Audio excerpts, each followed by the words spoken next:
There's another thing that's going to hold us back potentially, and I see it in agents all the time. Hey, how's it going, guys? Dan Kitajima here, back with another episode of How to Grow Your Insurance Agency. Today, I just wanted to share with you guys something that was on my thoughts here as a small business owner, as an insurance agency owner. Just was thinking about the last 15 years here, and I was just talking to a friend of mine and realized that for the last 15 years, my agency has grown every single year as far as revenue goes. I may be able to say that every single quarter it has gone up. I just thought that was normal, but I guess it makes sense that that is something to be proud of because businesses always go up and down. So I just kind of started thinking, okay, what could maybe possibly cause my agency to have a down year where the previous year we made more and we were making less now? And that's just kind of a scary thought for me because that's something that I definitely do not want to happen or even plateau. So I got to thinking about what I could do as an agency owner to never plateau. Because if I'm doing that, that means my producer's income is plateauing. And then, I'm a big believer in employee retention and making sure they have an opportunity to make more money. So I just started thinking, hey, what are the things that I have to worry about to make sure I don't get there? Because I do see it in some other insurance agents, to be honest with you. I think a big part of it is the residual income, which is such a, it's the reason many of us joined this business is such a blessing, but at the same time could be a curse too, because with the residual income coming in, we may not have to work as hard as we had to the first few years. So as residual income comes into play, maybe that will make us a little complacent. We don't have to work as hard. So work ethic is obviously going to be a big factor in being able to build and continue to build a bigger agency. But I just thought that there's another thing that's going to hold us back potentially. And I see it in agents all the time, in producers, in any business, business owners, eventually, not all of them, but many times will hit a level. And what's really going to get in the way of reaching success, I believe, is their own ego. Because you see it in producers sometimes too. I had a producer, many years ago that was doing great sales wise, but she just wasn't likable with the rest of the team. So because she was doing so good, she thought that the agency really needed her, and her behavior started becoming really bad, and she was treating other people bad in the office. And even though her production was great, what she was causing the culture wasn't good. So it was better for me to actually let her go as a top agent at my agency back when production and still is so important. So ego, I seen it get in other people's way. I seen it get in other agency owners' minds where they feel like they can't be told anything, or just because they broke, as a producer, six figures. I think those are the things that could get in the way of us becoming unstoppable.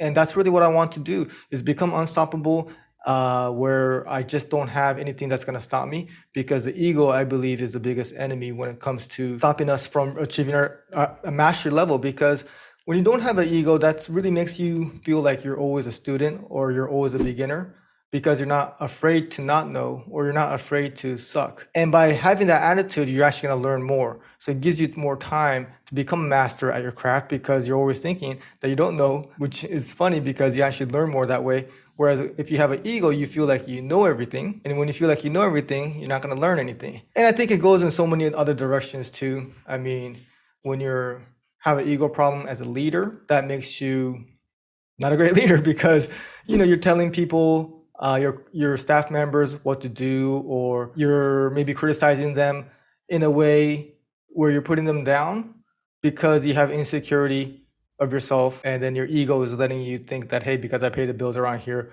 you have to do what I say, instead of being open-minded and having more empathy. So having ego will actually make you a worse boss as well. It'll actually make you not open to new technology, new software that's out there, new marketing tactics. So in just a lot of ways, I just feel like it's a very dangerous place to go. And I just said it, that ego is the enemy. But if you haven't read that book, I read that a few years ago, and I think it still resonates to me all the time. I think it's something that's worth rereading maybe for me, because as agency reaches new levels as far as premium goes, my team is still growing. We're planning to grow at a faster pace. We're moving to a newer office next year. So a lot of great things are happening. So a lot of times when great things are happening, that's when you really have to make sure your ego is in check. So just wanted to just share this with you guys because I want you guys to be after great things in the insurance business. And just to maybe hammer home one last time, I kind of thought about it here. Okay, this is what I tell my producers because I just really want our culture to be humble and hardworking and always learning and always being trainable. So this is something that's so important for me to tell my producers that you want to be this way. So if I'm not that way, then it's hard to expect them to be that way as well. So the thing that I told them to make sure they understand it, how important it is, I looked back at my career and I remember when I had, an ego problem. I had a high ego. I didn't like being told what to do. And maybe that's why some of us became business owners. And I felt like I was off to a good start and I felt like I was doing really good. I won a couple awards, made more money than I ever have, had a few staff members and I thought I was really, all that.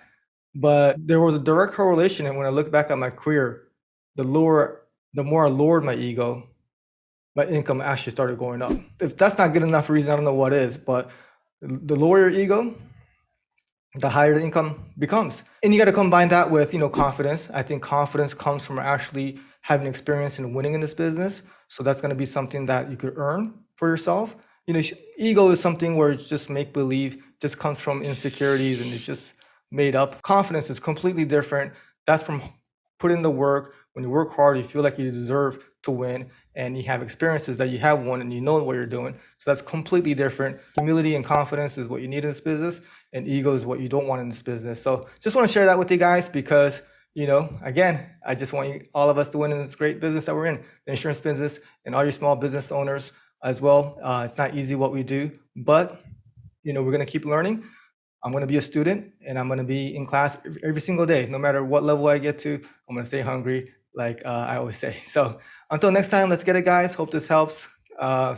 Please subscribe if you haven't yet. And also, comment, like, and if you guys could be engaged, I really appreciate it because that makes a big difference for the channel. So thanks again, guys. Stay hungry. Let's get it.